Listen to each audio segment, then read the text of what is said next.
Deuxième chose importante, c'est suite à la première étape qui est de récupérer des ressources, de sortir du sentiment de culpabilité trop important, mais c'est de faire aussi des activités.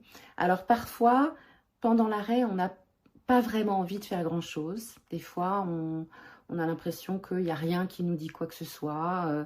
On n'a pas envie de faire ci, on n'a pas envie de faire ça. Et du coup, on attend d'avoir envie de faire quelque chose. Et ça, c'est un peu le risque, c'est que pendant l'arrêt, on peut rentrer dans un petit cercle d'état un peu dépressif parce qu'on attend d'avoir envie.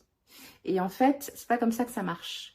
Il faut se forcer à faire des choses, à refaire des activités que vous faisiez avant et que vous avez peut-être abandonnées parce que justement le rapport au travail, la place du travail était si importante pendant votre période de lutte que du coup vous avez arrêté de faire ces activités-là.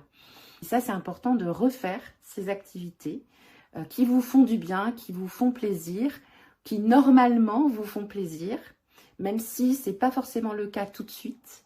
Mais c'est important de s'y remettre pour pouvoir aussi régénérer un petit peu les hormones, la dopamine, la sérotonine, voilà, tous ces neurotransmetteurs qui sont très importantes pour l'activité, pour cette sensation de plaisir et de bien-être mental.